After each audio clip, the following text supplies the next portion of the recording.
Hello and welcome to the Horror Hangout, a podcast where film fans watch the best and worst of the horror genre and have a lovely talk about it. My name is Andy Conduit Turner, and I am joined by a very special guest today, Michael Coull, the festival programmer for Dundead. Welcome, Michael. How you doing? I'm very well, thanks. Yeah, thanks for having me. It's nice Well, to be thank here. you.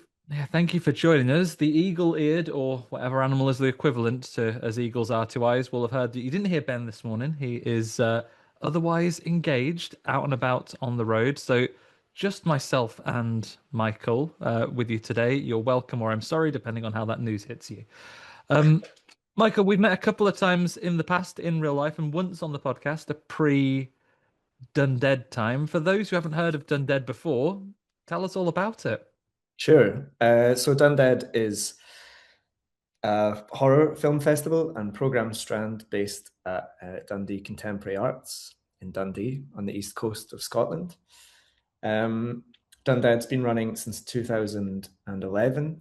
I was there as a paying customer that first year. I had a pass and loved it. And it was programmed prior to me by Chris O'Neill, who did a great job. And then I started programming during COVID, actually. So my first go with Dundead was a hybrid festival at that COVID time. So it was partly online, partly in person. And the festival is always sort of 4 days of the best in new horror, previews and premieres of upcoming films, and also some cult classics and vintage films back on the big screen. And we run screenings at least once a month as part of DCA's general cinema program, and we do an extra sort of mini season at Halloween as well. So there's always something Dundead happening. Yeah, it's lovely to see as well. So many festivals, of course, wonderful to see them when they happen once throughout the year. But what I really like with what you do at the DCA is, you spreading it out throughout the year. Peek behind the curtain. I'm very lucky to be in a Dundead WhatsApp group with a few of my local friends that always discuss which ones we're gonna. There'll be familiar faces to you, Michael, I'm sure. Great. Oh, Lots of nice. the I didn't folks know that that. you probably see regularly, and they always keep an eye on what's coming up at the DCA, which is for anyone who's listening who's further afield than us, a really nice space, not just for a cinema, but you do all kinds of, as the name suggests, contemporary arts, right? Yeah, Dundee Contemporary Arts is a multi-arts venue, so we've got a gallery space. The exhibitions are always free. Um, we've got a print studio.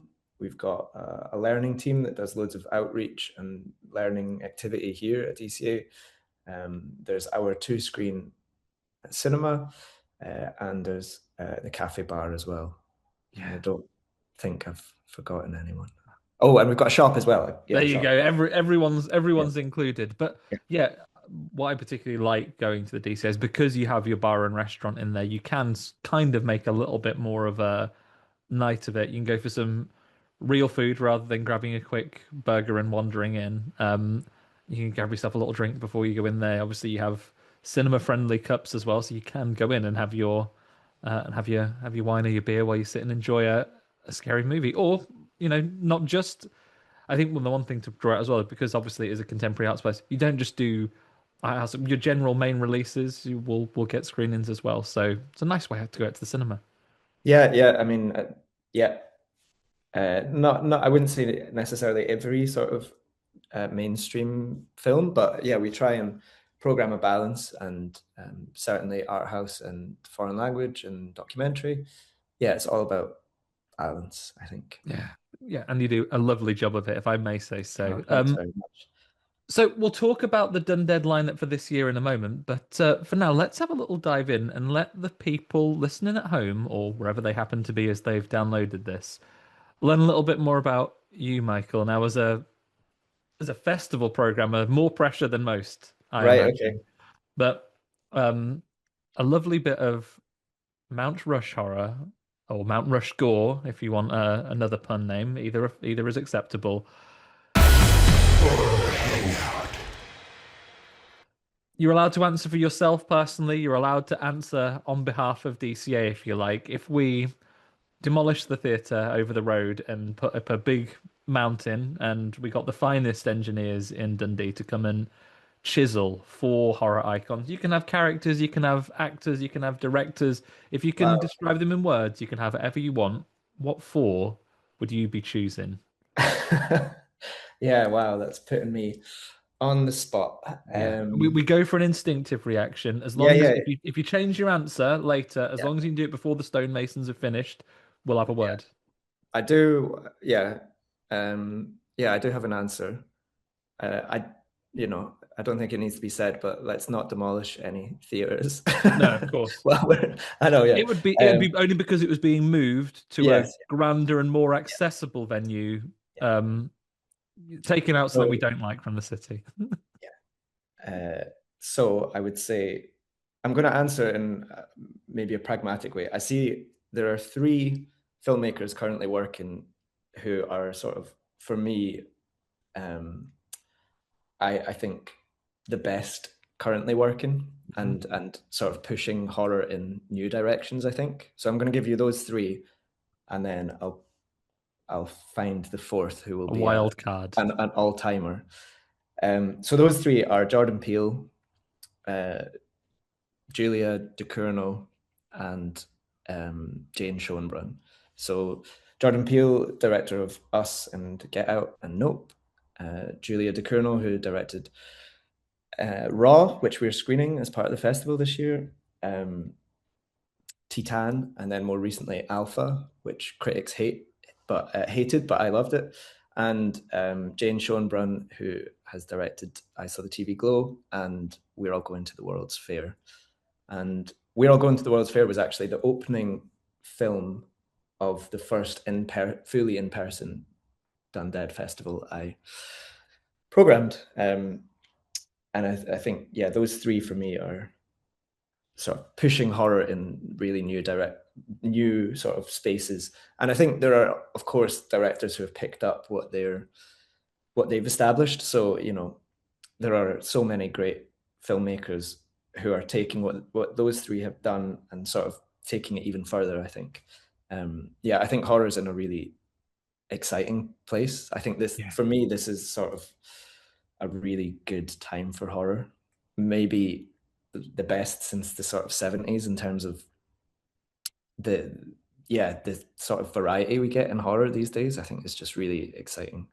So that's a bit of a pragmatic answer, but it's true. That is genuinely Yep. what I believe. Great choices, I've got to say. Some first timers, I think Jordan Peele may have had a mention before, but the other Yeah. two first time Oh, really? honorees of Yeah.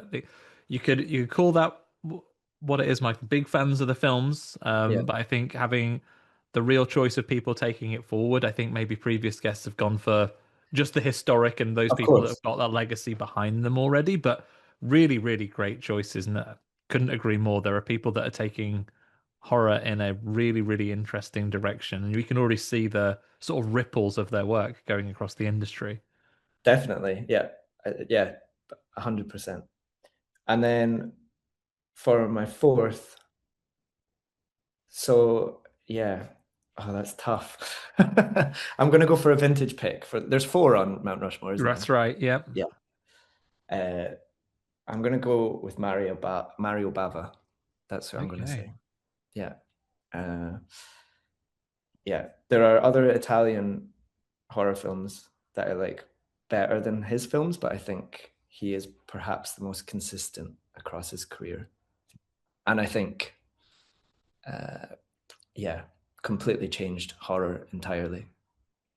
Great choices. Great choices. Have you had over the years at DCA any big notable Bava films you played? Yeah, so last year we did the festival. As I say, there's always a sort of focus on vintage films as well as the new stuff. And last year's vintage films were all Italian horror films. So we screened. What did we screen? We screened Suspiria was the big headline film, which is probably my favorite film ever. So Argento nearly was my fourth choice. But Bava films, we did A Bay of Blood and we did Black Sunday. And then 2 years ago we had a slashers season, and we did Blood and Black Lace for that. Yeah, so 3 Bavas in the last few years. Yeah.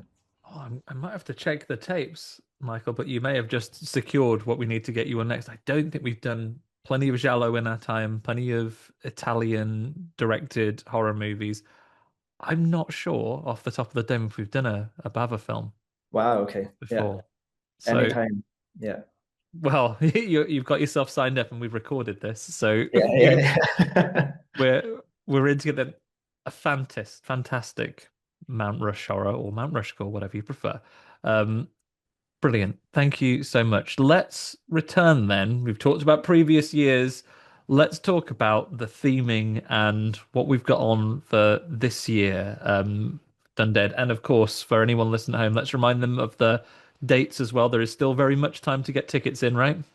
There is. Yeah. Yeah. Yeah. Tickets have been on sale for a while, and people seem to be responding well to the program, which is lovely to see. But yeah, certainly plenty of tickets left. So I can't remember if I actually gave the proper introduction to Dundead, which is that it's DCA's film festival and program strand celebrating horror, cult, and weird cinema. So I think that hopefully gives a fairly broad spectrum of films that feel like Dundead films. So should we just, you just want me to go through the Yeah, program? if you please. Yeah, Like, cool. what have we got? What are we looking forward to this year? And I know you had some additional support with some collaboration on building this year's theme. Maybe we can talk about Yeah, of that course. group Yeah, as yeah. well. So this year, for the first time, for the vintage films in this year's program, we've collaborated with Invisible Women, who are a activist archive feminist film collective, and they are really some of the best, I think, programmers and curators and thinkers about film. I think working just now. We've worked with them at DCA a few times, but this is also my 5th film festival, and I thought it would be, yeah, I thought it would be a nice thing to sort of open up the programming. So it's not always me, and I try and keep a broad view of horror and cult and weird cinema. But I think it's always good for everyone. I think it's good for programmers, and it's good for the ecology of film festivals, and it's also, I think, good for audiences to hear from other programmers and curators and writers. And we do a lot of guest introductions, and we try and get some program notes written where we can. But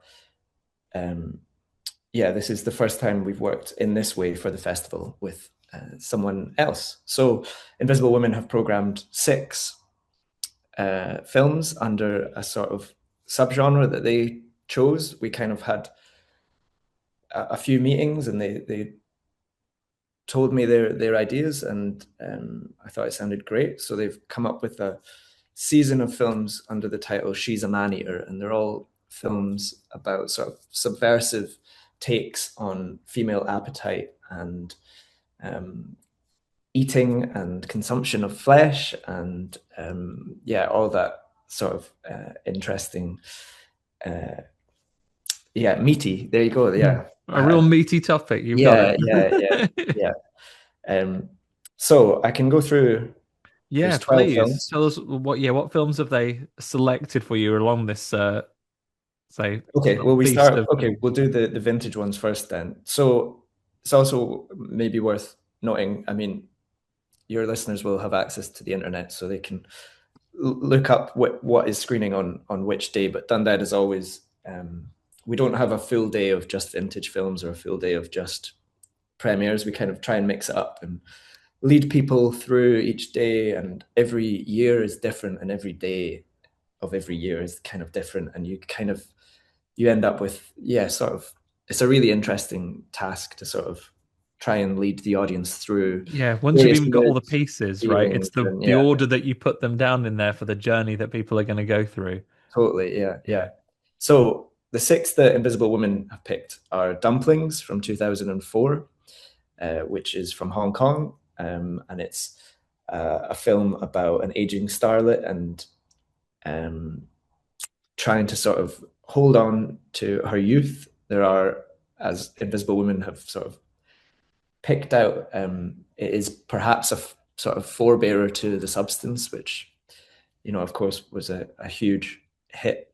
So really interesting, I think, to see a film. And Invisible Women are great at finding films that maybe go underappreciated, and also from parts of the world that aren't sort of Hollywood and aren't America, and yeah, that they're really great at doing that. Yeah, it's where you'll find these like real treats that even as like a long-term horror fan, right? And people will throw these deep cuts at you like, yeah, of course, seen that, got it on Yeah, 4K, mate. And then to hear these great examples that come up from like underrepresented creators, lesser represented locations around the world yeah, that they come from.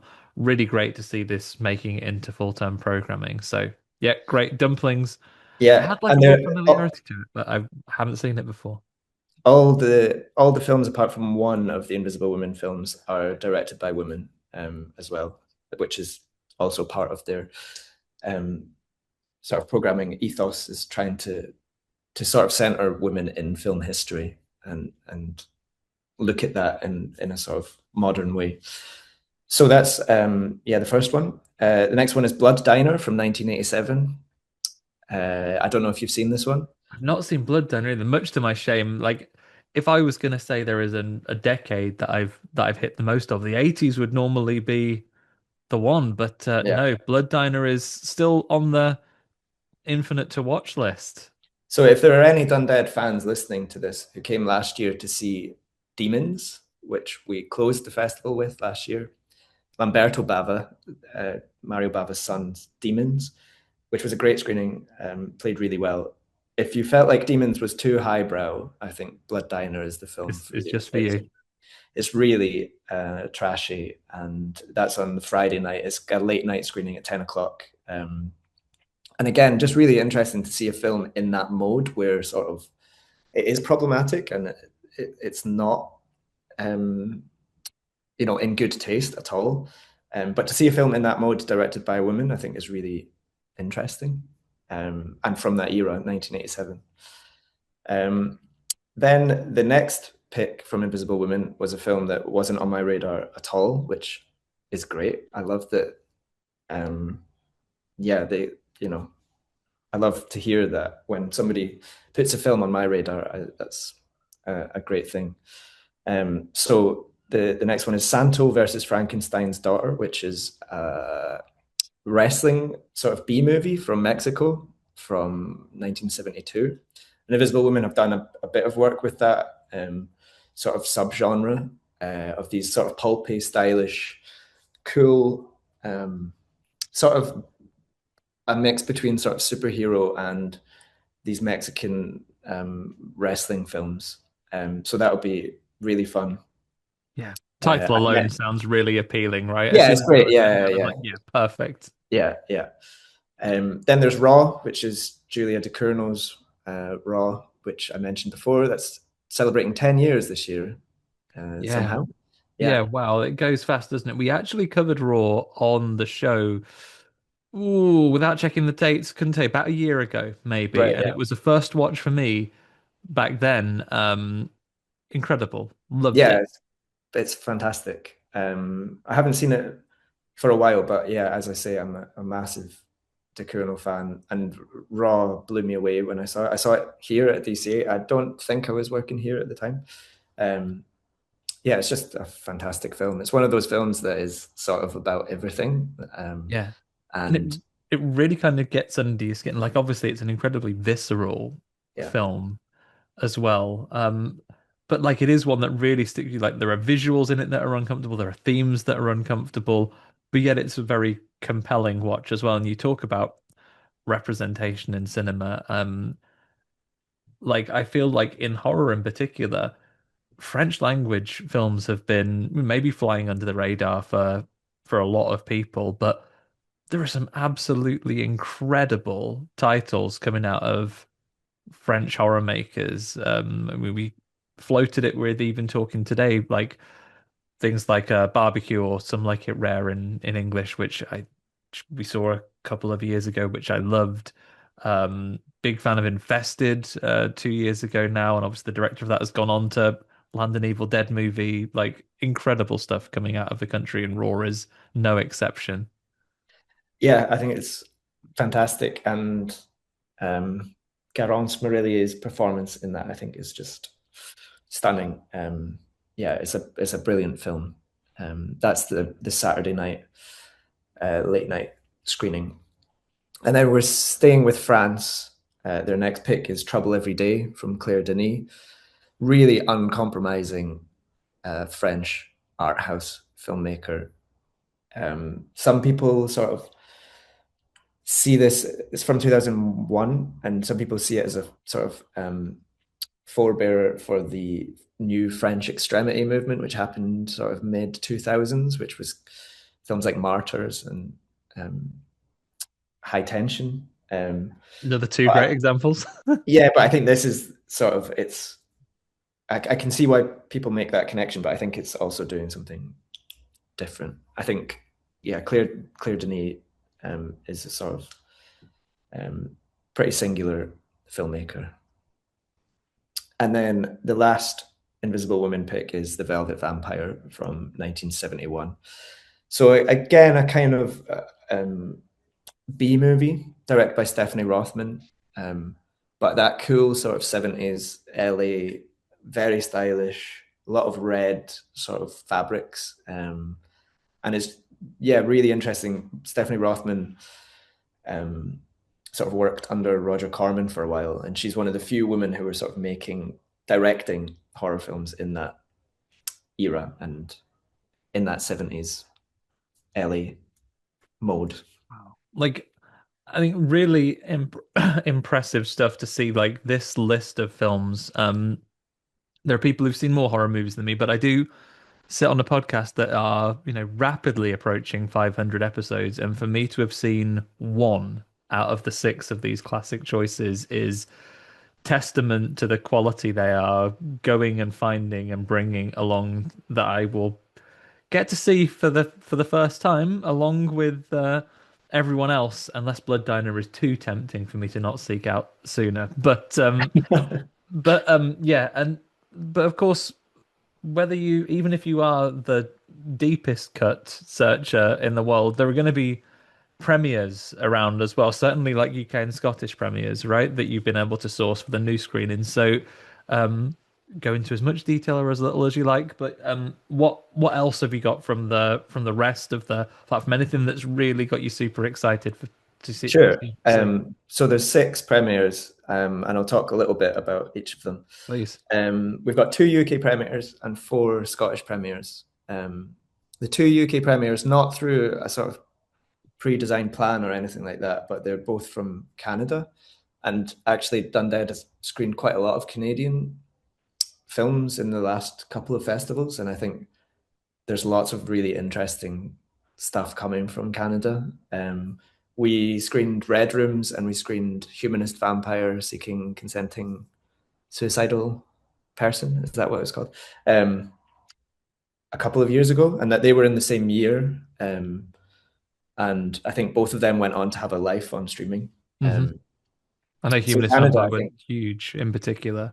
yeah. So I think Canada's doing some really interesting stuff. So our opening film is called Camp, and I've described it as a bit like I Saw the TV Glow meets The Craft. It's about Okay. a teenage young woman who goes to work as a camp counselor, and it's directed by Avalon Fast, and it really feels like this is a bold new voice in sort of horror and cult and genre. So that's the UK premiere, which is super exciting. If anyone listening doesn't know, a UK premiere means that if you come to that screening, you're the first audience in the UK to see that. And if it's a Scottish premiere, you're the first audience in Scotland to see that film. Which is the best bit of the UK, so you've Yeah. won twice. And then we've got the Scottish premiere of a comedy horror called Theatre is Dead, which, American sort of There's a bit of an improv feel. It's set sort of behind the scenes at a college theatre performance. It's just really funny and charming, and I think it does also have something to say about sort of the system that you know the system of theatre and the sort of systems of show business.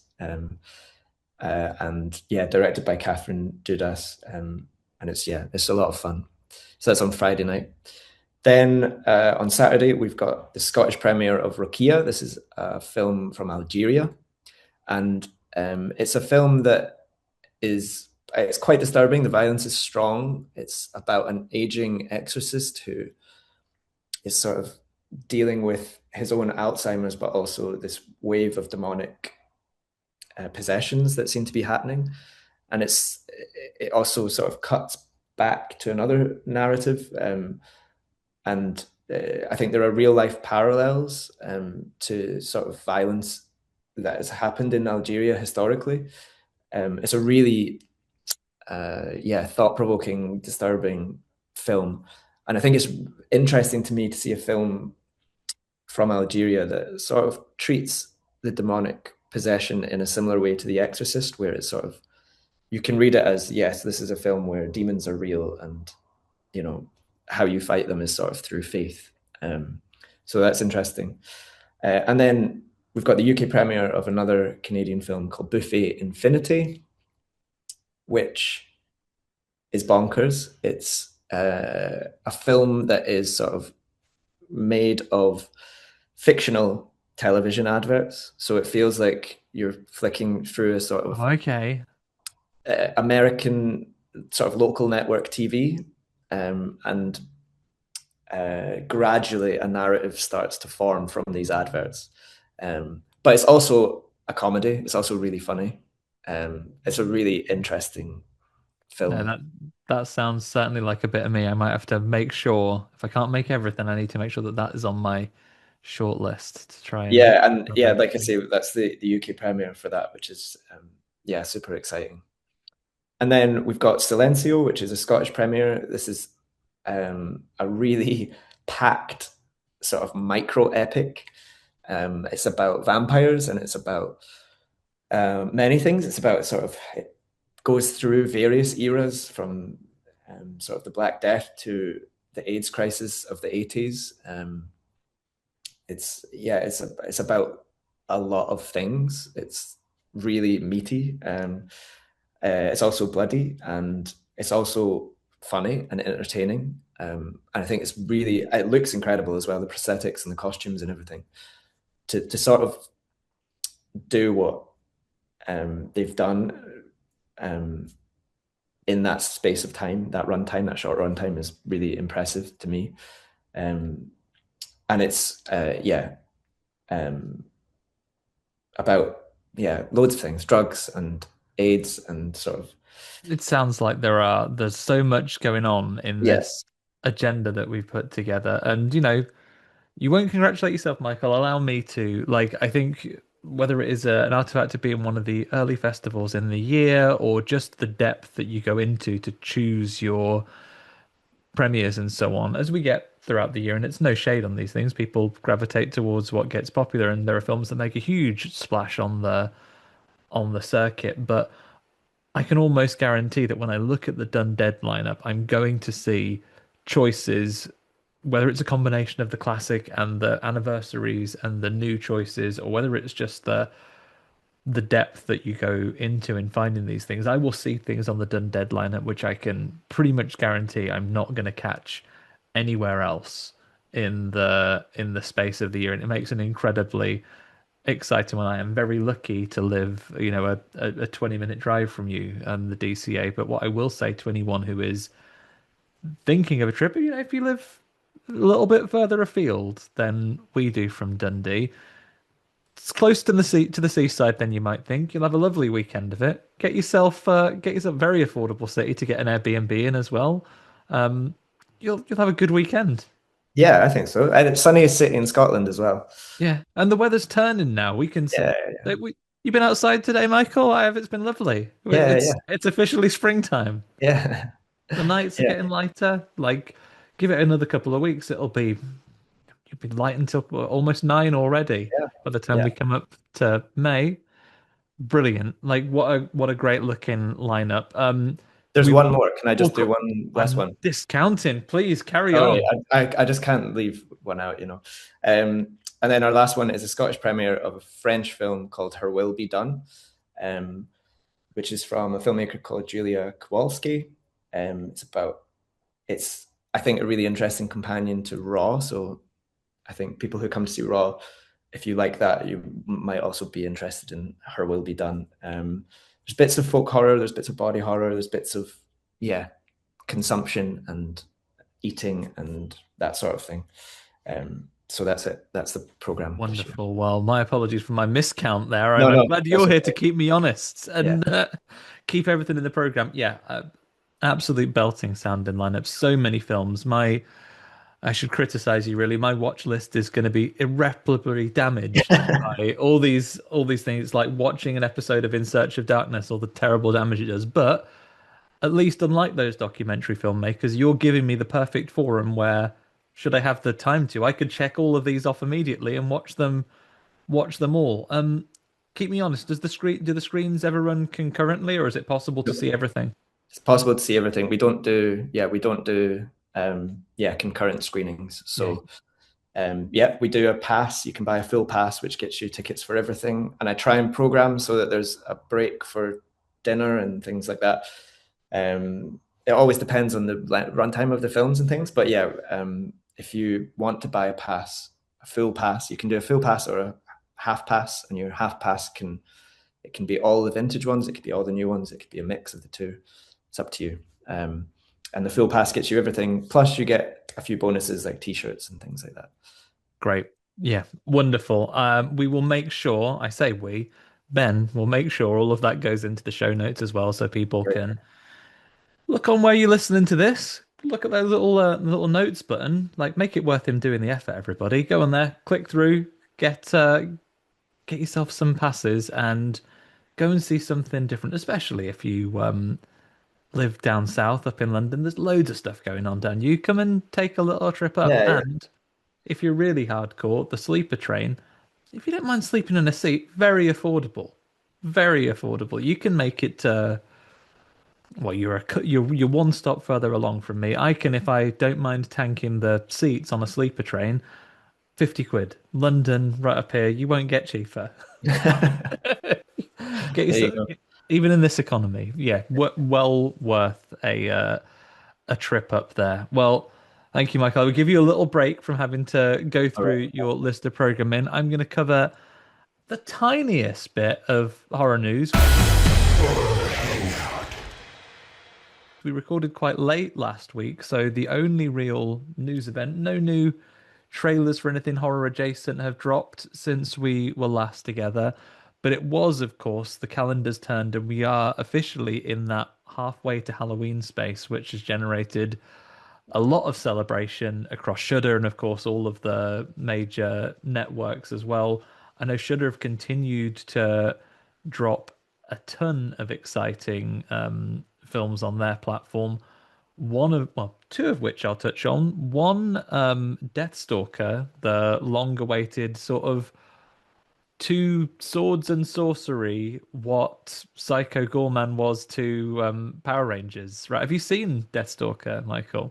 I've not seen the new one. My friends and I, when we were teenagers, we used to watch as much sort of trashy stuff as we could find, and the original Deathstalker was one that we watched. Yeah, yeah. But I haven't seen the I new one. Yeah, I don't think you'll be disappointed. I have seen it. It is an absolute joy. Like, it knows exactly what it is. It is a bit like watching I can't speak to the original one, so between us we'll have a full experience here. yeah. Okay. Um, it kind of is. It's got big Xena Warrior Princess slash Mm. Hercules Legendary Journeys energy, classic Masters of the Universe even Mhm. vibes, except really bloody. Right. Yeah, In yeah. yeah, Yeah, I can't remember what. The original, I can't remember if it was particularly bloody. There was quite a lot of gratuitous nudity and sex in the original, um, which I don't know if that's We're if not, they've we're not, carried we're not. that. They don't go shy of that. Yeah, It yeah, might yeah, not be quite as gratuitous as a film yeah, made in the era yeah, was, but yeah, it's quite unashamed and very funny. Like yeah. funny stuff. If you've seen Psycho Gorman, what they do with sort of fighting huge monsters with all these weaponry and obviously magic that you get in this as well. Um, yeah, a great deal of fun, a good adventurous romp with bits being chopped off left, right, and center. Good sense of humor behind it. I really enjoyed it. That was their latest release, but they've also done a curated section on there titled Millennial Nasties, which is a term coined by former guest, dare I say, friend of the show, Ariel Power Schwalb. Her book of the same name really examined these millennial nasties that came out around the year 2000, and Shudder have taken notes of her books and essays on the subject and have a curated section that has just gone out there celebrating all of those movies there as well. So well done, Ariel. I hope they're paying you commission. Those were my main bits of news. The only other thing we'll touch on then is a little bit of what we've been watching. Michael, I imagine your time has mostly been watching the long list and whittling down to here, but is there anything else you'd like to shout out that you've seen recently? Um, I'm on the spot here. So usually the sort of first few months of the year are pretty heavy watching as much as I can for Dundead to try and find, the six films that will go into the program. So my brain's a bit shot. I haven't actually I watched will, any. if Oh, any, if oh, anything we watched. springs. We had a Oh, go on. screening. I'll answer again. We had a screening of Dead Lover the other day. I don't know if you've seen this. I haven't seen it yet. We Yeah, have had a screener. Ben has caught it. I haven't. Have you experienced the scratch and sniff cards for yourself? I have. So I saw it a while. I saw it over a year ago, I think, on a screener, and then we put on a screening because it's just been released now. So we had a screening last week with the scratch and sniff cards. I had a great time. I really, really enjoyed it. I think it's a film that uh, hinges on whether you find the sort of concept and you find Grace Glowicki, the writer, director, star. If you find her performance funny, it'll work for you. If you don't find it funny, it might not work. But I found it really funny, and I think Um, it's just a cool film. It's like four friends making something sort of for themselves, but also it's really interesting and it's a sort of Frankenstein thing, which there's a lot of I'll love for that Frankenstein. right now. Yeah, yeah. So I think it's really interesting from that point of view. And watching it with a scratch and sniff, um, yeah, I had a great time. It was a lot of fun. How did that go down with the audience on the screen? Did they get a lot out of it? Yeah, it was really funny. Like you could hear people. So a number would pop up on screen, and then you'd hear everyone scratching, and then there would be a sort of wave as the smell hit everybody at different points. People coughing and like sort of shaking their head in disbelief at the grotesque smells that were coming off the. Oh, Yeah, it was that's pungent. It was a pungent thing. yeah. Your If you cleaners get the still chance to talking see to it you? in that scratch and sniff format, I would recommend. Yeah. Yeah. Oh, that's great. Like I know Ben had only caught it on a screen as he hadn't got the full whatever D experience that Yeah, is yeah. when you get the smell of vision on there as well. I'm glad it seems to be picking up some traction and people seem to be enjoying it. Awesome. The only other bits that I have to add again, I only recorded quite recently, so not much time to watch very much else apart from the film of the week, but I have um, dived into another medium, having completed the new Resident Evil eventually, just in time to record an episode on it. I have gone into a little bit more horror gaming, and I have picked up Reanimal, which is a sort of horror 3D puzzler uh, made by the people who brought you the Little Nightmares games. Very similar aesthetic for anyone who's played any of those, where you are quite a small, diminutive character. I would say coded as being a child, most likely, where these grotesque creatures and adults, uh, giant sized, are going through the sort of ruins of a location, and you mostly have to stealth your way around these. Otherwise, instant kill if they catch you, it's over kind of things. It's tense gameplay when you're playing along and you're really catching your breath hiding from these characters. Great. If you like that format, it is more of that. The mysteries are there. Can't give you any much of the narrative yet because I haven't unpicked very much yet, but it is suitably disturbing. If you like that kind of thing, it will very much be your cup of tea. Michael, do you get, with all of the other things, do you get time to delve into much horror gaming yourself? I have actually been playing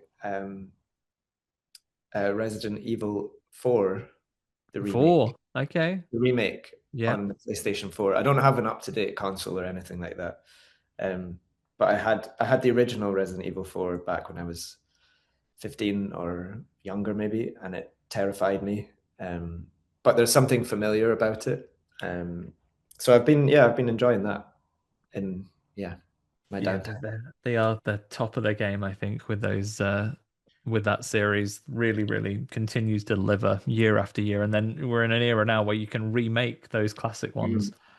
The rumors continue to spiral about them remaking the original again Right. because sorry if this upsets anybody, it certainly upsets me, but there is more time has passed between now and the remake than had passed between the original sort of isometric game and the first remake of it by a significant margin. So if they want to remake it, we're certainly selling enough.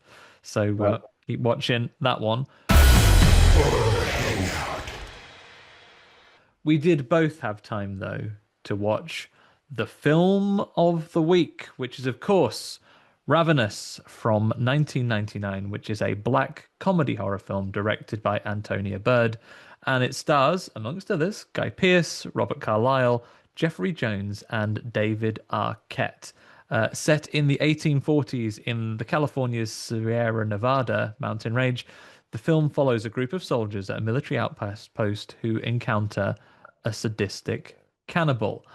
IMDb, the users over there score it 6.9 out of 10. On Rotten Tomatoes, it has a 52% fresh score from critics, 78% from those audiences. Audiences always tend to steer a little more into this than those critics do. Letterboxd, it currently sits on 3.4 out of 5.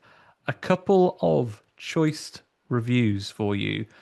Cinema Void, emoji skull and crossbones, gave it 4.5 stars. The best American frontier post-colonial homoerotic cannibal folk horror western comedy for anyone who has seriously considered licking people in their sleep. Vivid Swift gave it 4 stars. A punchier, fucking deranged. Um, Dennis Duffy gave it 3.5 stars. America eating itself alive out of its own delusional desire for progress. And Sarah gave it 4 stars. Not ashamed to say, I only watched this for Guy Pearce, but damn, I'm pleasantly surprised. This is my new Brokeback Mountain. Great. Love that. Solid reviews. Yeah, very. Yeah, Ben only tends to pull out the punchy ones. Maybe there were no bad reviews of it that made it land on that 3.5 average that were well enough written. But Mm. can't say I disagree with lots of things that folks said. Um, Michael, obviously, we picked this film kind of to fit in with some of the theming of Dundead this year. We certainly wanted, you've mentioned it now, a meaty topic to dive into. I understand that this actually was on the long list, but you've already screened it, so that's why it didn't make it into the festival itself. Yeah, so yeah, Invisible Women are a big fan of this film, but I just couldn't make it tonight, unfortunately. So hopefully I can do it justice in their absence. But a few years ago, it will have been 2024 for the 25th anniversary of DCA.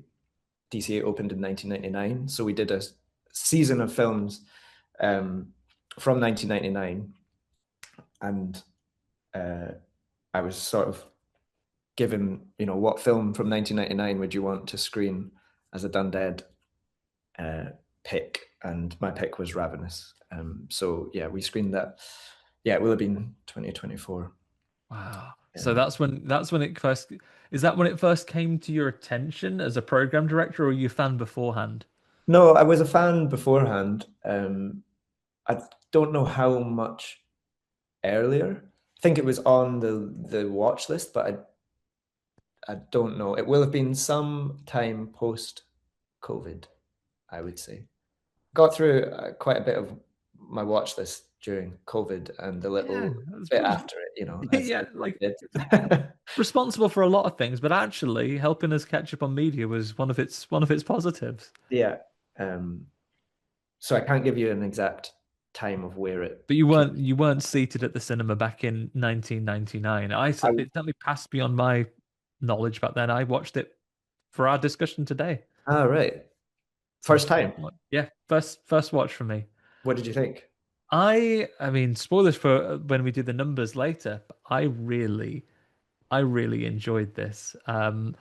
It's Bank Holiday Monday, so my wife was saying, "It's okay. You get on and do something else. I'll watch this on my, I'll sit and watch this on the computer instead of taking up the big TV." And at several points, I just had to pause and go, "This is really good. And let me catch you up on the story of what's going on here." I made a mistake. My wife would have enjoyed this. Usually, I don't subject her to the films I watch for the podcast, but she would have got on board with this, I think. And I I see. I enjoyed it a lot. It's really good. And funnily enough, I've heard it discussed on other podcasts before, and it's definitely been on my watch list. I just haven't gotten around to it. But yeah, really enjoyed it. What was Right. your experience when you first caught it? Were you straight on board, or did it grow on you over time? Yeah, no, I was straight on board, I think.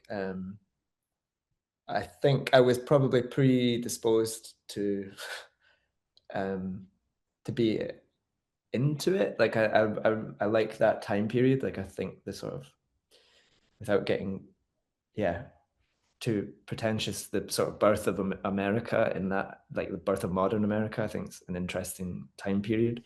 Yeah. Um, and I think it was a combination of it being a film from that period directed by a woman with a mainly male cast, and sort of, I do also really like cannibal films, so that aspect, and then also um, the idea of a score from Damon Albarn and Michael Nyman was just sort of mind blowing to me. Yeah, So the score. I mean, why not? Why yeah, not bring this up now? The score is something quite spectacular, isn't it? Like, it doesn't on occasions, and I'm missing Ben and his greater musical knowledge here, but typically the sort of diegetic music in a film, you sometimes don't notice it, and there are various points in the delivery of this film, not even in the action moments. There are some of the quiet moments, the moments when characters are creeping around, where the music doesn't necessarily feel contemporary to the time of the setting, but it really does add to those scenes. I loved it. I thought it was fantastic. It's stands out in a good way. totally. Yeah, I mean, I think that's what happens when you get two creators who have disparate styles and you bring them together, and you ask them to do a score for a 1840s set cannibal western. Damon Albarn, lead sort of front person for Blur and Gorillaz and The Good, the Bad, and the Queen, and a very successful solo career. Michael Nyman, composer in that sort of classical vein. He worked a lot with Peter Greenaway. Um, he has a very baroque sort of um, style. I think I've described a lot of his music as sort of parping before. Like it just sort Yeah, of has this sort of rhythm to it. Um, I just think the idea of those two together is kind of genius. And I think they'd experimented and tried to do something together before, but it hadn't quite worked. And then Antonia Bird, I think, asked them to come on board, which is just a genius idea. And there are moments, I think, in the film of these beautiful landscape shots, with this score that are genuinely awe-inspiring. Yeah. Yeah, the vistas in this obviously are Yeah, incredible. yeah, Obviously, the setting, the Sierra Nevada mountains are incredible. They do a lot of the work on that, but combining these with the music, with the setting, I think when you are lucky enough to have that kind of backdrop, particularly for a period piece, it does so much of the lift for you as well, right? yeah. I don't want to. Yes, but it wasn't filmed on location in California. It was actually filmed in Prague and I think it was Slovenia, maybe. Okay, so did they So have to different bring mountain those in, range. or is Yeah, it just beautiful, beautiful yeah, Slovenia? yeah. I think it was Slovenia. I can't quite remember. Yeah, definitely Prague for some of it. But yes, it convinces as snowy California for Yeah, me. definitely. What you know, what mountains are beautiful wherever they're labeled. Up your game, Sierra Nevada, or be cheaper to film in, one or the Yeah, other. yeah, Um, but I mean, let's also dive into Antonia Bird, the director. I mean, sadly, no longer with us, and I must admit, I hadn't seen any of her work beforehand. I tell a lie. Seeing this, I maybe haven't seen much of her cinema work beforehand, but as a pioneer looking across here of British mainstays like EastEnders and Casualty that she worked on. So I imagine most people living in this country certainly will have seen some of her work, even if not at the cinema. yeah. I would think so. Yeah, yeah.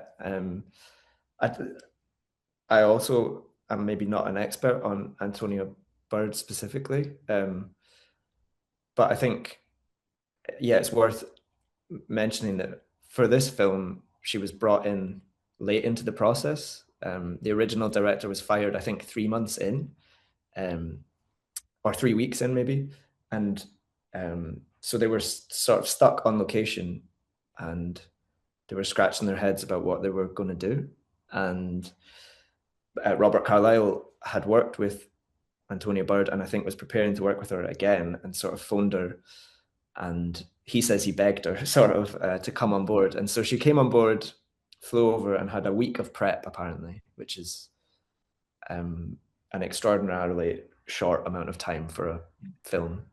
Um, so I think that's also really interesting, and I wonder if yeah, part of it is her experience of working on television sets and Yeah. the sort of short turnaround and everything. Yeah, And like the hot sets that you must have on like a program again for international listeners, EastEnders, what in 1999 it probably was roughly at its maybe at its sort of peak in terms of ratings, I would say, because it was before television audiences were diminished to the point they are today.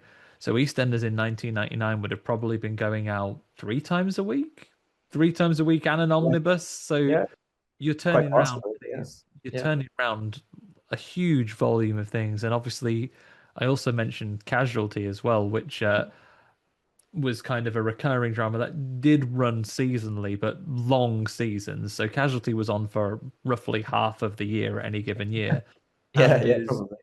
Yeah.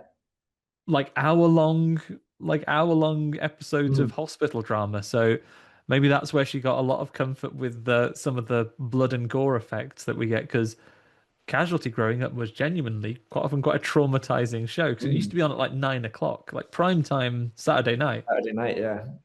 Yeah. Yeah. So yeah, I'm guessing that probably gave Antonia Bird a lot of experience with not only gore effects, and EastEnders will blow up a pub once in a while as well, but Yeah. Yeah. high drama Yeah. and being dropped. You probably dropped her onto this set and said, "Right, we've got to start shooting in a week." Oh, a week? Luxurious. Call me in 3 days. Mm. Yeah, yeah, yeah. And I mean, it's interesting. I was reading interviews with her earlier and things, and she said she'd sort of she was between doing two what she called boys movies, and I thought that was a really interesting way to describe it. And she said she wasn't really interested in doing Ravenous. She saw it as another boys movie, but she was convinced to do it. And I think that's such an interesting um, angle, and I think part of why it works so well is that most of the men in this film are sort of um, ineffectual or killers, Yeah. or yeah, sort of exploitative in some way. Is a spoiler?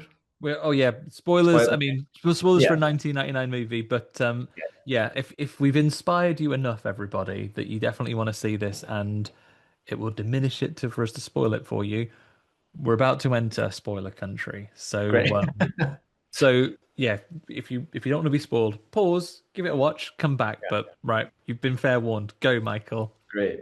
Yeah, I mean the one character in the film who isn't male is sort of the one. There's a great shot of her at the end where she just goes Yeah, out the gate. She's like, nah. see ya. She's like, I'm done with this. Like, I'm away. Which I think is just really funny. And I think, yeah, I think Antonia Bird brought. I mean, she said the script was great, and they had the script writer, I believe, on location with them. Um, but I think there's a cheekiness to the film, isn't there? There's Yeah, a sort of genuinely quite fun. I mean, like Robert Carlyle definitely nails quite a lot of the darkly comedic moments. He gets to have a lot of fun with this. And just reflecting back on your story that you mentioned about him phoning Antonia Bird and saying, "Yeah, please come and do this," for a man who, in every story that you hear, is a lovely man in mm, real life, he plays some bastards, doesn't yeah, he he? does. Yeah, yeah. So this was 99. So after he played Begbie in Trainspotting, which for Scottish audiences is probably his most iconic Yeah, role. Um, but yeah, he's having a great time in this. He yeah, is chewing scenery at the same rate that he's chewing flesh, and yeah. it's Oh, and joy to see. the his little face when he comes back in the middle of the film in Yeah, a yeah, different role is yeah, incredible. Oh, yeah. shit-eating grin on his face there as he's rocking up. It is such a but like not alone in these quite very familiar names across a star-studded cast. Pearce we know has gone on and has had a very rich career, and David Arquette in a small role as well. Yeah, David Arquette, and yeah, a really small role. And it's after Scream, because Scream was 96 as Yeah, well. And I think it's it's probably fair to say he is sort of just doing his Scream thing again, yeah, but more so. yeah. He's good at it, He's He's like late amusing. 1800s Dewey. Yeah, he's very amusing. Guy Pearce is kind of in that sort of late 90s, early 2000s sort of heartthrob role. But again, there's that subversion of it, and um, yeah, he's a coward. Like Yeah, that's the thing. He's survived through cowardice. So I think there is an interesting sort of subversion, um, and I think Robert Carlyle is having a lot of fun playing opposite someone sort of as stoic as that, and sort of as yeah. I think he has a great time sort of drawing him out. And they've you heard in those reviews, there is a lot about the relationship between these two men in this film. It's got touches of, although not protracted over such a long period of time in the story, it's got elements of Into the Vampire in it.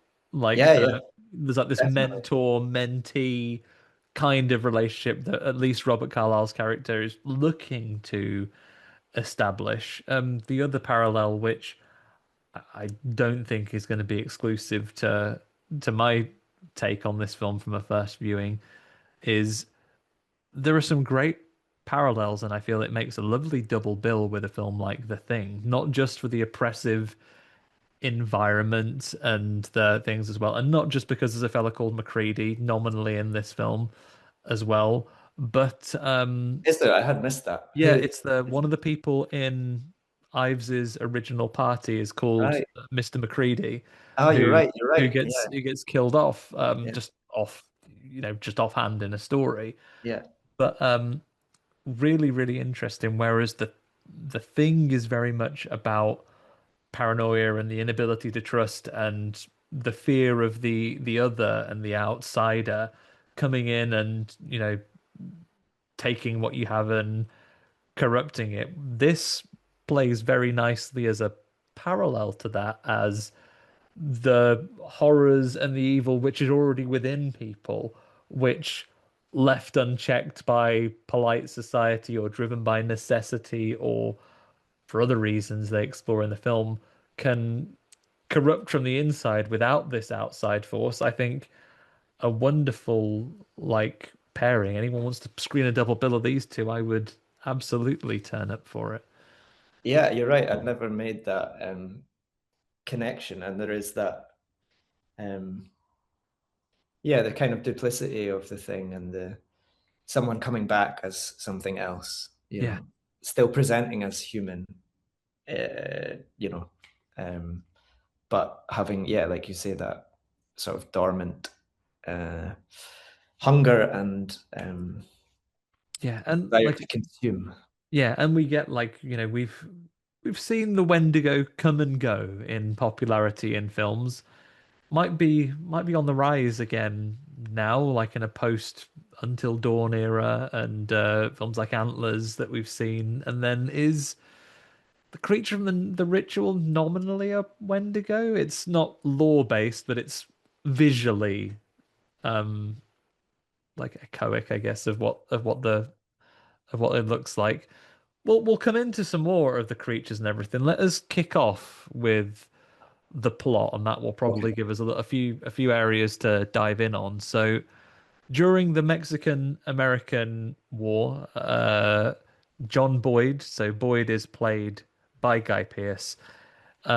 We sort of see him in this opening section. He's not feeling well at a celebratory dinner. He is nominally being given a promotion, but we all know the general dislikes him because actually it's his cowardice that's got him to where he is. Because as we learn, and we'll avoid, the chronological order in the film, we learn this a bit more later in flashbacks. But what happened to Boyd is that he was in a battle, froze his colleagues, the soldiers he was with were all killed.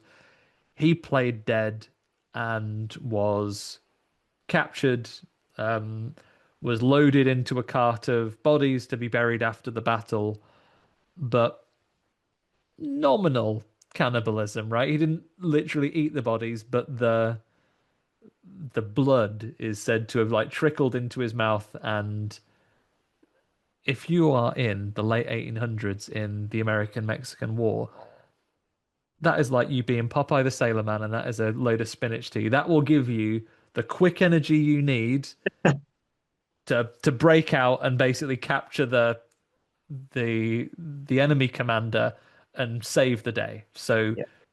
as a result, he is being owned as as being touted as a hero because he saved the day. But General Slauson, he knows that it's his cowardice. So it's like, right, even though you're getting a promotion, I'm sending you to the arse end of nowhere because I don't want you anywhere near me and my soldiers, where if you're a coward, you'll get us all killed. Yeah. Yeah, great setup, right? And Yeah, we're yeah. And I think it's also maybe worth mentioning that even before we see any of that, there are a couple of quotes that come on the screen, which I oh haven't actually yes, put down, and I should have. Um, and then the opening credits I find really interesting. They sort of slide into frame with this sort of comedy whooshing effect. yes, And it's just with this sort of score under it, it's really strange. And then once we're past the opening credits, the first image is an American flag. That's the first thing you see in the film. It's not subtle, I think, in its commentary, but I kind of love that about it. It's like here, it's a film about cannibals. yeah. I think you've reminded me of, I can pull the quotes from my mind palace. I can't tell you who the first one is attributed to. Some great scholar. It'll be a Hemingway or something like that. But it was when it's Friedrich Nietzsche, of Yeah, it course. was Nietzsche. Yeah, yeah, Yeah, you're right. it's when we battle monsters, we must be careful that we do not become them. Yeah. followed up by Eat Me, Yes. Anonymous. Anonymous. Yeah. Yeah. Yeah, very like with that as an opening, and it doesn't go to that extreme. Like having known nothing about this film, you could have opened with something like that, and I'm like, oh, Lloyd Kaufman's going to be in this. This is a trauma movie. Yeah. Yeah. Sure. Yeah. Yeah. Yeah, it's got that sort of like it splits between the academic and then undercut that with something lower brow and like crude on purpose, and then just go right. We're in for a splatterfest here, and it doesn't go to that Yeah. length, but it gives you that tone to begin with, right? Yeah. Yeah. Um, so we do those great credits, PowerPoint transitions, Yeah. and Yeah. all and that first dose of this music Yeah. that we're Yeah. gonna see throughout the course of the film. Um, and then we kind of meet our gang of other soldiers basically that have been thrown out of the way. And you said it, Michael. They're either kind of ineffective or there's something wrong with these guys that they've all been sent off. Yeah. Either you're not particularly great. Like the major is a drunk. There's your colonel who is like out of shape. He wants to be a scholar. He doesn't want to be on the front lines and reading it. And then you've got David Arquette's character who is portrayed as quite simple. He doesn't really he can't be trusted to do these things. He earlier on he goes out and is sent out on a supply run, and they're having to give him simple instructions written on a card and tell him that no getting boozed up or No having food peyote, I sent to think you. it is. Yeah. Yeah. Yeah. So any one of these cast of characters immediately strike you? Anyone that you thought was immediately Yeah. I mean, should we? I don't want to not address Jeffrey Jones, who is, yeah, is guilty of. it's worth pulling out. Like obviously as a character actor, he is a major part of this story. Yeah. Obviously things have come out about that Yeah. character since his now you are checking my knowledge here. Is he obviously because of the crimes he has committed in real life, or is he also no longer alive?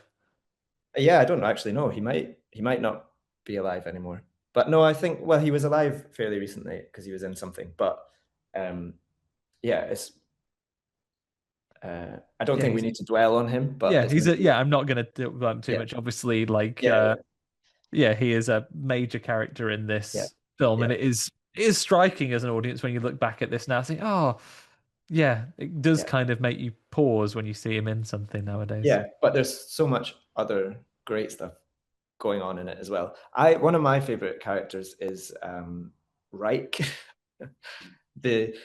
So they're each introduced, like David Arquette's the cook, and the major is also the doctor, but he's drunk all the time. And yeah, I think Reich, each time they're introduced, you get a cutaway to each of them Yeah, doing whatever like they're an doing. episode of the A Team. David Arquette's, yeah, it's smoking and just hanging about and stuff.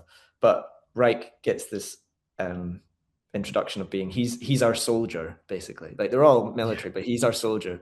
And it cuts to him waist deep in a freezing river, just screaming with his top off. And that's one of the funniest things in the It's film. so good, and Yeah, I had to. So Neil McDonough is Donna, yeah, yeah. So an actor who, if you don't know by name, you will know by appearance, right? Looking quickly at his filmography, everything from Darkman to Sonic the Hedgehog to Minority Report to which Captain America, the first one. well, there you go. Um, yeah, like huge character, usually in a similar vein, right? Like a military general or a soldier as this He does guy. he does have that sort of look. Yeah, yeah, Yeah, yeah. But I think he's really funny, and that sort of moment where you just see him is, yeah, makes me laugh. screaming in what I'd imagine would be ice cold water. Yeah, yeah, yeah. It just makes me laugh every time. Yeah, and Yeah, it's a really interesting way his character relates because he is a private, but so technically from a military perspective would be subordinate to all of these other characters. But because he has such a force of will about him and is like he almost takes command of these situations, um, a little bit later as they are as they find themselves in danger, shall we say? Yeah. Um, yeah, I mean, on this point, so you meet all these characters, and it looks to be basically they're going to have a quiet life. All they're doing is they're an outpost. People will pass through here, probably more in the summer, at which point they'll put more people here. But during the winter, people aren't crossing the mountains, so we're just going to hang out here. And there's a couple of Native American folks, a brother and sister pairing who they describe as they just kind of came with the place. They Yeah. are just here. They're local guides, if you like. Um, so one day there's a noise and they nip out and they found a man frozen half to death uh, over there. They grab him, stick him in the bath, put him by the fire, and he pulls through, revealing his name is Mr. Colhoun, Yeah. played by Robert Carlyle. Yes. Yeah, and then we begin at first. We just get basically a story that comes through. They were part of a wagon train. I don't know what was on um, sort of year 10, 11 history when you were at school, Michael. We did the American West. Right. Yeah. I don't think we Yeah. did.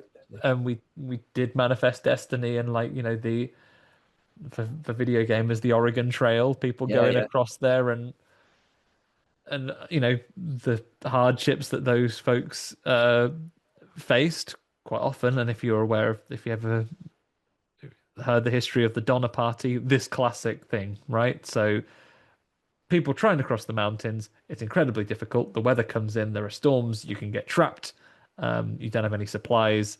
And Colhoun tells this story about how the people that he was with were starved, out of supplies. They ate everything, their horses, their oxen, their Their belts, their belts, their shoes. boots. Yeah. Yeah. Yeah. And ultimately, while he was out trying to forage for more food, he came back and some of them had taken to a guy had died and they were eating his legs. And he talks about how he ate sparingly. He doesn't sugar it and say, "Nah, not me. I was like that pig in that episode of The Simpsons. I ate rock slime." Like he he had a little bit of the meat, and like he does a proper down the barrel of the camera story, right? He says like, Yeah. "Oh, when I first smelt that meat cooking, I thanked God that we Thank were God. Yeah. saved." And then he talks about how the mean old nasty, the villain of the piece, General Ives, like he sort of led them to basically start killing the other Yeah. people because he got hungrier Yeah. and he was hungry again, and then ultimately there was just Calhoun, General Ives, and Mrs. Mrs. McCready McCready. Yeah. left, Yeah. and he ran. He Yeah. ran, left her to potentially her fate, and stumbled down, eventually collapsing at these soldiers at this soldiers' camp. Yeah. And they, being good soldiers, they gather themselves up and they mount a rescue mission. Were you surprised by this, Michael? I thought that this rescue mission might be drawn out and might be the duration of the Mm. film, but actually, Right. Yeah. it's a Yeah. fairly swift scene. So the guys they gather themselves up and they head off to stage a rescue mission to save poor Mrs. McCready from the evil General Ives. This is where we get some of that wonderful scenery as they all go along. Unfortunately, one of their guys does stack it and get himself an injury, which led me to one of the. It's very sinister but very funny at the same time. Like when the wound of the soldier that falls is injured. He is dressed, and then in the night you hear him screaming because Calhoun was licking his wound. Yeah. Yeah. Yeah, Yeah. I think there's also part of what makes this film so enjoyable is there is a real homoerotic current throughout it between Robert Carlyle and Guy Pearce, but in general, and I think there's some fun with that in the screenplay, but certainly as it goes on, um, as you say, yeah, there's echoes of interview with a vampire where they'll be gazing into each other's eyes and Yeah. they're He kind of sort of like, asks him as yeah, they're going as well. Doesn't he? Like, oh, what was it? You said you ate a little bit of people, right? yeah, How was it? yeah. I mean that just it's that scene where the guy falls and Robert Carlyle's sitting there with these big sunglasses, which is a great costume moment. And Guy Pearce is like, yeah, so when you ate somebody, did you feel anything physical? Did you feel physical change? And he's like, yeah, something like that. And he says, I felt more virile is the word that Yeah. Carlyle uses and comes up again, which is yeah, it's funny and odd. Yeah, when I was watching it earlier, it's about 14 minutes bang on that Robert Carlyle comes into the film, which I think shows how economical this film is, and Yeah. yeah, it just tells its story. It's pretty impressive how it manages to fit everything in such a short space of Yeah. time. It's not a tremendously long runtime overall. It's what, No, about 100 minutes, something like that. yeah, I It's think not it's long. less than that, but yeah, yeah, It's not a long film. Might be 100 with, credits. yeah, Like yeah, yeah. it's not a long movie. So yeah, this happens when he's caught red-handed or red-tongued, I guess, licking the guy's wound. Again, at no point does he. Maybe this is more of a modern thing. Maybe if the film was made in 2026, they wouldn't do like he doesn't deny that he's done anything. It's like, oh, I'm so sorry, actually. Like, I've got a sickness because of that time I ate people to survive. I can't be trusted, so maybe tie me up, actually. Like, you should restrain me. Obviously, you need me to find the cave, but you just restrain me, and I'll be all right. And it probably in that moment when he's at a disadvantage, it probably saves his life, right? Because our soldier character would have killed him there. Yeah, yeah, probably, yeah. Yeah, and he goes, no, gotta be restrained. Let's go. They find the cave. Um, Boyd and Reich go in there to discover. And there's like basically like the cave is the cave, and then there's like a drop down into a lower section there. And in there, Reich finds that he does some skeleton counting, and he's like, Yeah, how many people were in this group? And meanwhile, he's out there, of course. Calhoun starts acting strangely. I say strangely, I'm putting that quite lightly. He is eyeballing the freaking guy. out. He's freaking out. He's digging at the ground. He's doing some finger guns. Yeah, He's he's going all out. And then while Wright counts the skeletons and goes, "Hang on a second. This skeleton is also wearing a uniform. He's the cannibal and he's eating everybody." yeah, And he digs a knife out from under the dirt when he's headed. And gotta give it to him. This is a baller trap, right? Let me just lure an entire squadron of soldiers out to yeah, this cave for me to murder. yeah, yeah, totally. I love the digging in the ground to find a knife is such an odd touch, but it's great. Yeah, and he quickly dispatches of most of the soldiers. Yeah, and we talk about chewing the scenery. This might be one of his great action performances. Years before, the events of 28 years later were entirely Robert Mm. Carlyle's fault. If you've abandoned your wife, just accept it's over. Don't go back and see her. Um, like he, he stabs the current commander of the thing like brutally up close with his Yeah, hunting knife. He um shoots another. He takes his pistol and shoots another guy, their Native American guide. He shoots him down, and then he chases this other poor guy to gut out in the forest, like he's actually hunting him. yeah. There's a sport, isn't there? There's like he's enjoying it. He sort of Yeah, even says to them at one point, "Run," and then the music sort of turns into the chase scene from Raising Arizona. It's that sort yeah, of like yeah, um, fiddle and banjo and stuff. Yeah, Yeah, like very sort of, I guess also you're trying to bring the thoughts of like the instruments I guess they would be playing at the time yeah. into the mix of it there. It is almost comedic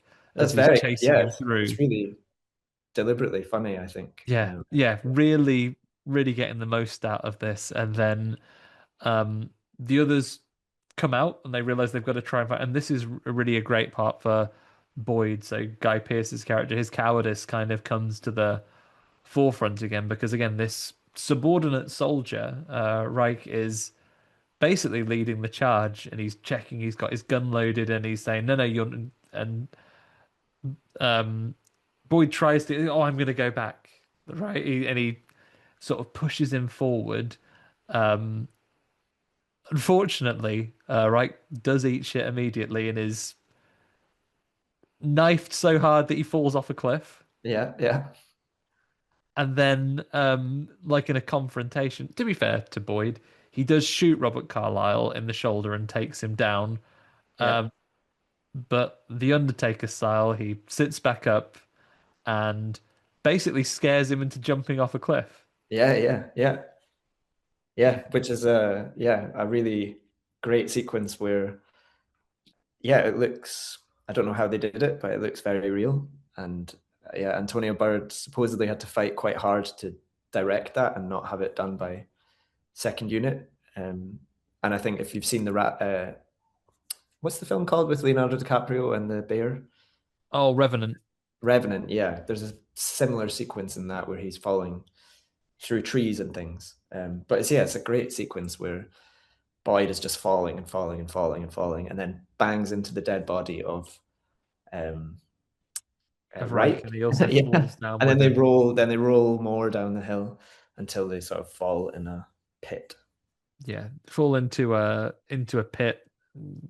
Reich is momentarily alive, just to strangle him for a second. Yeah, which is great. I love that. That's like his last act. You know, he suddenly jolts awake and then tries to strangle Guy Pearce. Yeah, Yeah, and he has a good face for being like a pseudo dead revenge zombie with yeah, his with his like piercing blue eyes that he has yeah, covered yeah, in blood because been been stabbed like around the neck with a with a hunting knife that Guy Pearce is able to pull out and retrieve. And then it's kind of a dual scene here. So Guy Pearce has broken his leg in the fall. We've got lovely bit of physical. This is that casualty work coming in again. You've got a bone sticking through the skin, mm, and seeing the two men go through their recovery things, whereas Robert Calhoun's having a whale of a time. You see him dragging the bodies into his cave. He's cackling. Yeah, Yeah, he's laughing all giggling. the time. He's Yeah. taking big bites out of them, and then meanwhile Boyd is trapped in this cave, and ultimately he makes the decision to eat just a little bit of right, just a little slice to keep him going.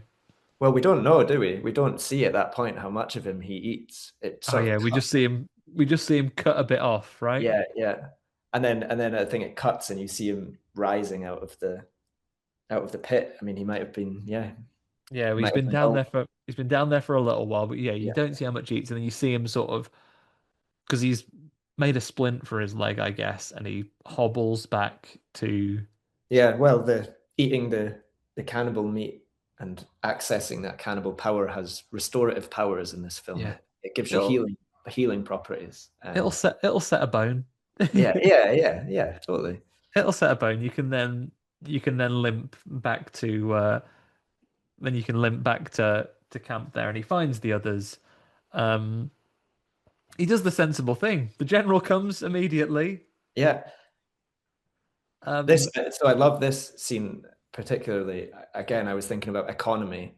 It's like he is in and out of a daze and stuff, and then you see him and he goes to speak to Martha, the surviving native character, and they talk about the Wendigo myth. And then it cuts and you quickly see the general coming into the compound. And then the conversation we see between them is the general's already been out to the cave Yeah, seeing that the cave's empty, so Robert Carlyle's cleaned everything up, and basically the general's saying, "Look, I've got five missing men. You're the last one who was with them. Give me an explanation that isn't a cannibal, basically." that isn't mad. And You know, also, like, tell you what, we'll just say that you were delirious when we found you because you'd been lost. Maybe just tell me a different story yeah, that I yeah. can actually work with. Yeah, but Um, another filmmaker might have had, the general coming in, then we see the general go out to the cave, we see the general finding the cave empty, the general coming back. Whereas this is yeah, just like, nope, we've already been there. There's nothing there. Let's yeah, move on. and it's all done. And what I love was I know it's a wonderful throwaway line. It properly caught me and made me laugh out loud. Because again, it just elevates it a slight bit because the general's telling Guy Pearce off and saying, "Listen, I can't be telling the top brass that you lost all your men thanks to a Wendigi." And like, I think a lesser film, you just say that he's an ignorant general and he hasn't learned to say the word properly. And then he turns to one of his other officers and says, "Stop squirming. I know I pronounced it wrong. I'm making a point." Yeah, yeah, yeah, yeah, Yeah. yeah, Yeah, I yeah, think it was just a really funny way to elevate that character. No, no, I'm not an idiot and I'm not yeah, ignorant. I'm doing it on purpose to point out that this is how mad this story sounds. yeah, Um, and then yes, says right, listen, uh, we're gonna get back off now. You change your story. In the meantime, we do need a temporary person to be in charge of this base. So let me introduce to you Colonel Ives. yeah, It is yeah, so good because yeah, in a sparkly clean uniform, looking absolutely perfect, yeah, fresh, dapper, yeah, yeah, looking absolutely dapper. Robert Carlyle himself, yeah, big smile on his face, yeah, yeah, yeah, and Guy Pearce immediately like sort of faints. yeah, yeah, What's your problem? And of course, only one other person on paper was around to have met him in his Calhoun yeah, guise, and it happens to be the major who is a drunk. yeah, yeah, yeah, So yeah. So then there's a bit of trying, they ask to see his shoulder because Guy Pearce shot his shoulder, and will he, if that would leave a mark. But of course, Robert Carlyle is a cannibal, so his healing power is kicked in, and he has no marks on his shoulder. But I love that scene as well, where they ask to see his shoulder, and there is a sort of sensuality to it, and that scene where it's a group of men and he's presenting his shoulder in that way, I think is really yeah, funny and interesting, and Robert Carlyle is just not saying very much, but just the look on his face as yeah, he makes consistent eye contact with Guy Pearce, yeah. As which he's is just like, just check my shoulder right yeah, here. Oh no, yeah, no, the other shoulder. yeah, Oh, this shoulder. Okay. yeah, yeah, Also not shot, but he takes it in good humor. He's like, oh, don't worry about it, General. yeah, You nip back off. I'll sit here. And then what I was really struck by here is like the pace of this movie. It runs at a clip anyway, but it really gets a sprint for the finish here for the amount of stuff that's left. The efficiency of the storytelling again is off the charts because obviously everyone is suspicious of Boyd here at the moment. He grabs a knife from the kitchen. He warns the other non-cannibal characters that they are all in danger. Um, he has a permanent watch on General Ives slash Colhoun, mhm, and to the point where he stands up to like just go to bed or what have you. He jumps up with a knife and pointing, and obviously everyone then turns on Boyd to be like, no, you can't do these things, and then he does a great villainous reveal while he's gone out for a smoke, effectively. yeah, yeah, Yeah, where he kind of says to him, "Oh yeah, I did this. You know what? I had TB, I had depression. this is the secret that 1890s doctors don't want you to know. They're angry knowing that all you have to do is be a cannibal. Yeah, yeah, yeah, All that fixed, not depressed anymore. yeah, Don't have TB, sorted. All that to do was tells him that he tells Boyd that like basically he was out wandering about. A native guide told him about the legend of the Wendigo. He thought seems legit. I'll eat you first, and yeah, he got all his power. And then basically the story that he told earlier, the essence of a good lie, mostly true, yeah, yeah, yeah, but he did it on purpose. It's like, yeah, yeah, I ate all these people, ate these six lads, got all their power, and obviously, especially for the time, is like, did you even eat the woman? He goes, well, yeah, yeah, yeah, yeah, yeah, of course I did. yeah, Um, but but yeah, and then all this has happened, and then somehow, even though Boyd has not taken his eyes off, I mean, he goes to attack Robert Carlyle, gets done for it. They go, wait, he was going to attack me. I was just going to the toilet, and he tried to stab me. He goes, right, off to prison with you. But it turns out that even though Boyd hasn't taken his eyes off Calhoun, all the horses and David Arquette okay, yeah, have been murdered off screen. yeah, yeah. Um, And we get another reveal, and this time it's uh, the sort of general who was in charge previously, played by Jeffrey Jones, who returns as as a a cannibal. as an Yeah, allied cannibal. yeah, Yeah, he is shortly revealed because eventually what happens is again another great bit of comedy. So first, um, Boyd is locked up and he's like, "Hey, what's going on here?" And the drunken major, so this is Major Knox, um, is like, "Oh, shut up in there, will you? I'm just walking up and down here, wondering where my sword has gone." yeah, And yeah, and we yeah, have that great bit as well where Robert Carlyle's there. He's chopping the carrots up, big traditional. I imagine, like you have to be in a certain profession to have certain equipment given to you. Only cannibals get cooking pots like yeah, this. yeah, He yeah, has a big cannibal's cooking pot, and he's chopping up the onions and the celery and the carrots, and he's tossing them all in there. And Major Knox rather, is like, "Oh, what are you making?" He goes, "Oh, I'm making a stew. Can I help? I'm sure you'll have time to contribute a yeah. bit Says, yeah, later." maybe later you can contribute. Yeah, yeah, Yeah. And then he contributes fairly quickly after when, as you say, um, the original Colonel, Colonel Hart, who everyone thought was dead, is back. He's much better now.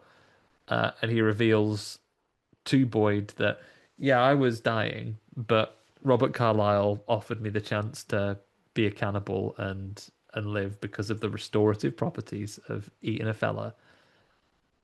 yeah, Yeah, so he's an interesting character. He also loves eating people as well now, but he's a bit more conflicted about it.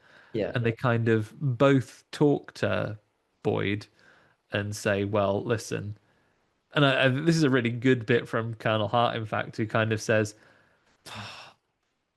the loads of good things about being a cannibal, right? You can heal from injuries, don't have TB or depression anymore.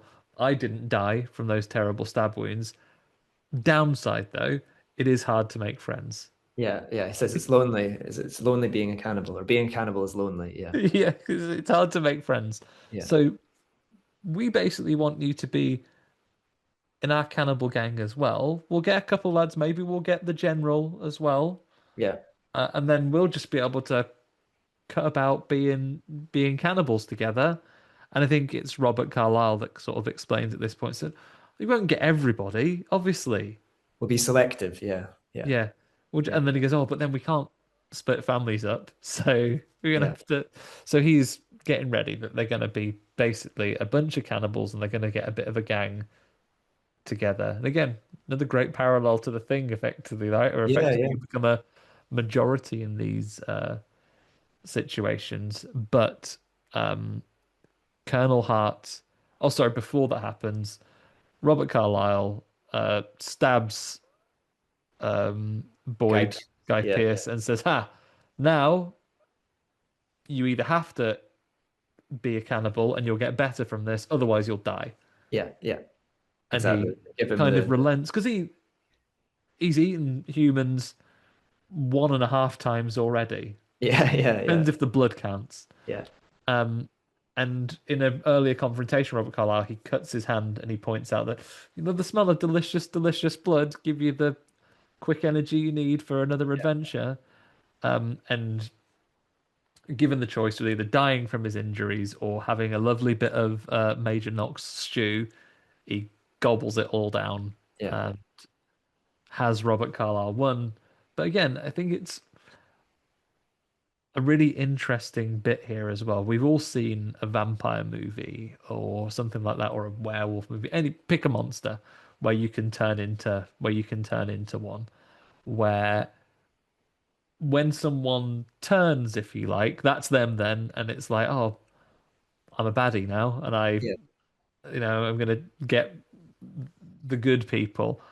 Um, whereas Boyd and by extension Hart, they're not necessarily aligned with Robert Carlyle's character just because they're now cannibals. yeah, yeah, yeah. Boyd retains. I mean, yeah, he sort of emerges newly healed and uh, looking handsome in the sunlight, and then there's this sort of conversation between him and Hart, where Hart's like, I don't know if I can trust you. This is just what we've got to do, and He's like, you absolutely can't trust me. yeah, yeah, yeah. Um, so then eventually Hart does let him go, but he says, I'll let you go if you kill me.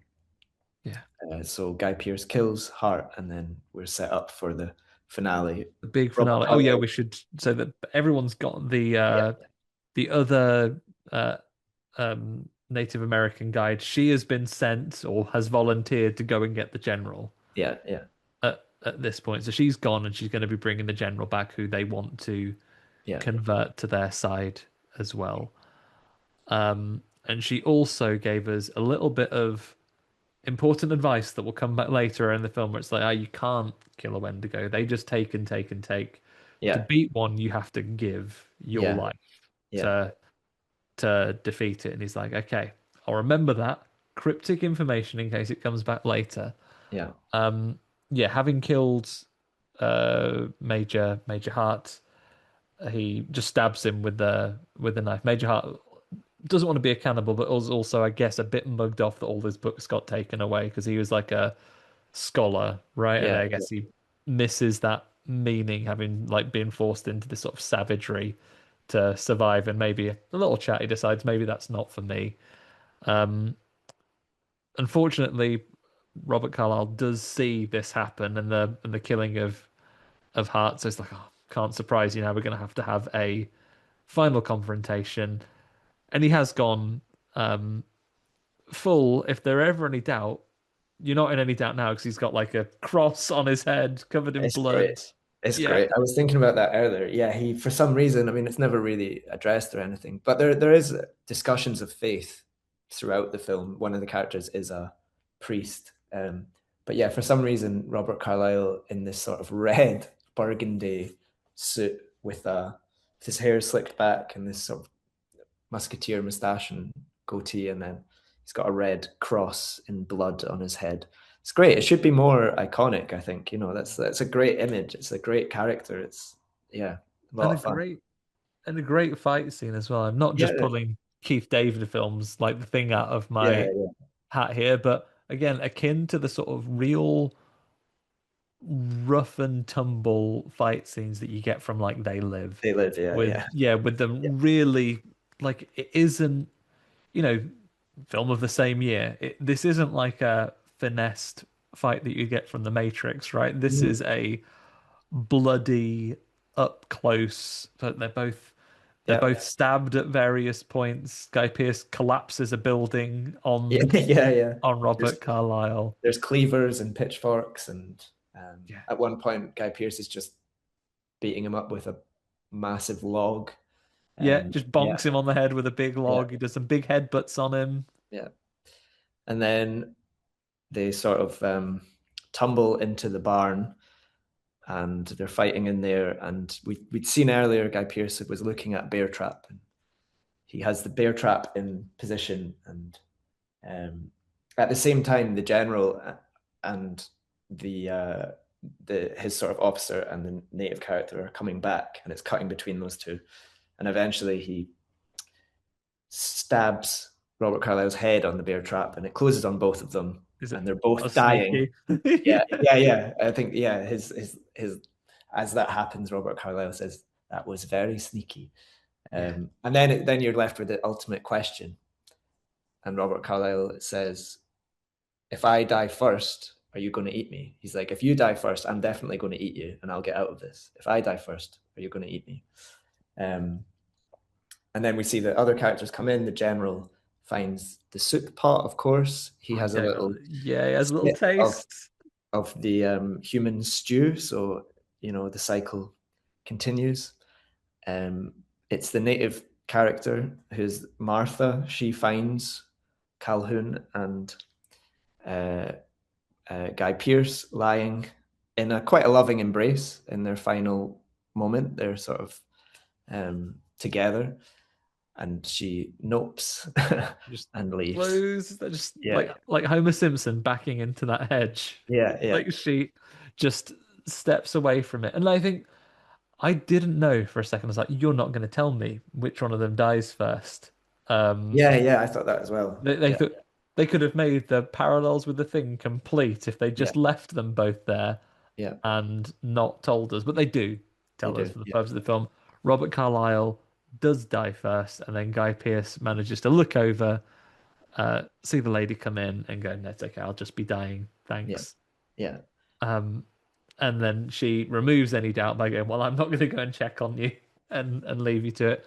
But yeah, I like the kind of two sides of this ending. I think the last shot we get is the Martha walking away, right? But the general kind of has had a sniff and a taste of that soup before we saw Guy Pearce die. Like, yeah. I don't know, not here to give notes. If this was made in the era of the post-credit scene, the general having a sip of the soup would have been a mid-credit roll. Yeah, possibly, possibly. Yeah, Yeah, yeah. but I don't know. Do you like that we know, or would you? How would you have felt if we hadn't known who was going to die? I think it would have worked either way. I think there is a cynicism to the film and to its portrayal of America and the American military. I'm sure at one point one of the characters says something about making somebody a soldier or something like that. Um, so I think even though we're invested in Guy Pearce and Robert Carlyle, it's just that cycle of um, you know exploitation and military sort of continuation and colonialism. Um, An Carlyle, advancement of Robert those Carlyle's, frontiers. Yeah, yeah, his character earlier has this. He brings up Manifest Destiny, and he's like westward expansion, and he makes the point that their outpost is where all the travelers traveling in search of gold are going to pass through. yeah. He So calls them like hungry for gold, right? That yeah, they're yeah, going to and be coming it's through. that provides them with easy pickings, but it's also symbolic and poetic that to make it in America, you kind of have to pass through this meat grinder kind of thing. Yeah, And Antonia Bird is um, at the time when I read some interviews and she was talking about the film, and it's set in California. She says it's a film about LA.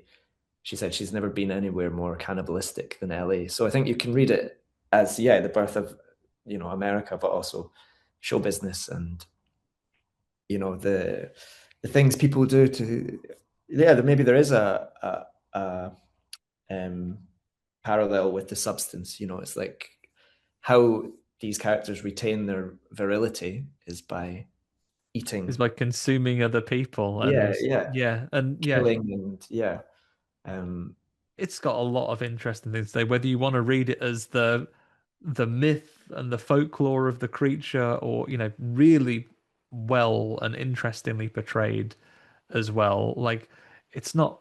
I was about to say, like, there's one very notable example of someone who is a cannibal that has a great deal of sophistication and knowledge about them in, of course, Hannibal Lecter. But Yeah. in your other films, certainly like you do get like like a mindless monster or a very sort of overtly sinister kind of character, or someone who's gone wild from being stranded out and starved in the wilderness. But a really interesting telling one, and as you say, some great metaphors for be it the society of America at the time. There are parallels to today. There are parallels with Hollywood or any industry. I can Yeah, yeah, imagine even the military and so on as well. But really interesting film. I'm so glad you brought it to us and got it off my watch list and onto yeah, my have seen yeah. And I list. think it's so incredible that it fits all that in sort of 96 minutes, and Yeah,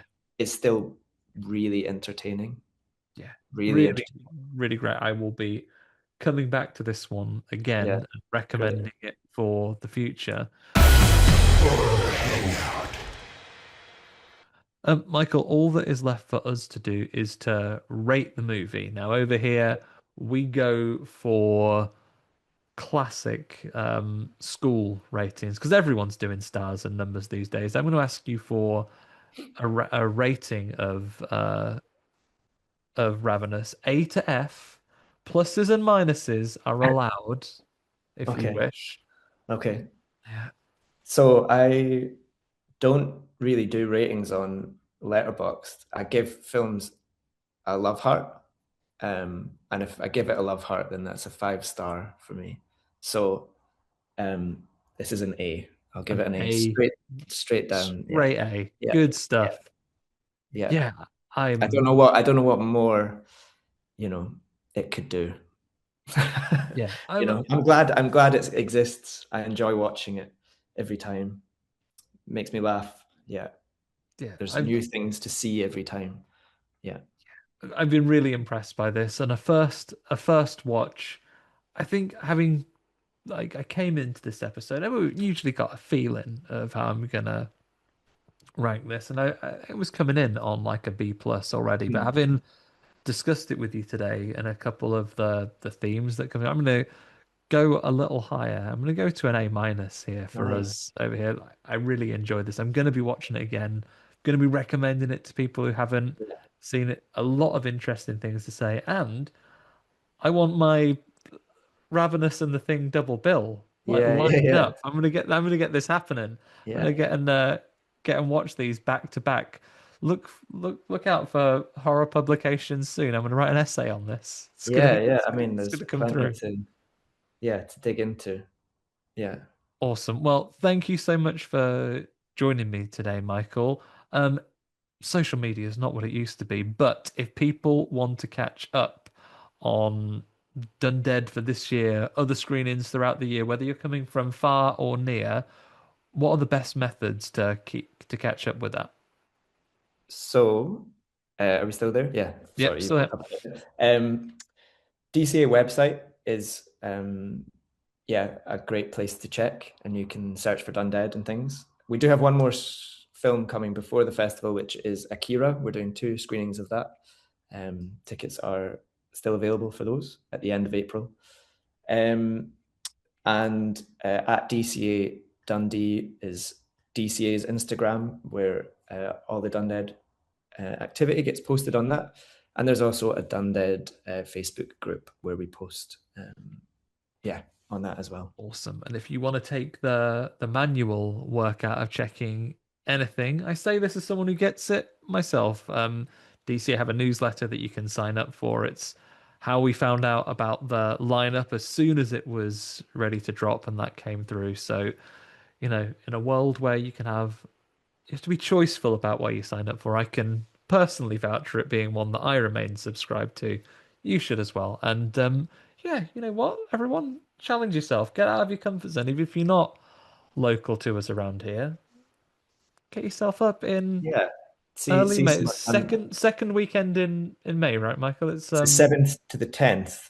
Yeah, 7th 7th to the to the 10th 10th of of May. May. Well, we'll hopefully see some of you around for then. But in the meantime, thank you to our old mate Taj Easton for writing our theme music. Thanks for the good folks at Acast and Rusty Quill for hosting the show. If you enjoy the chat we've had today, the chat we have every week, consider giving us a 5-star rating or review on your podcatcher of choice. You can find us at Horror Hangout Podcast pretty much anywhere. Obviously, you can also find us at horrorhangout.co.uk, where all of our stuff is in a single website. Patreon / horror hangout if you want to chuck us a few bucks, help us keep the lights on over here. But in the meantime, I've been Andy Conduit Turner. Join me next week when I and Ben will be joined by Emma Arnelli from the Horror and Her podcast as we watch Undertone. For now, though, thanks everybody. Bye for now. Thanks. Bye.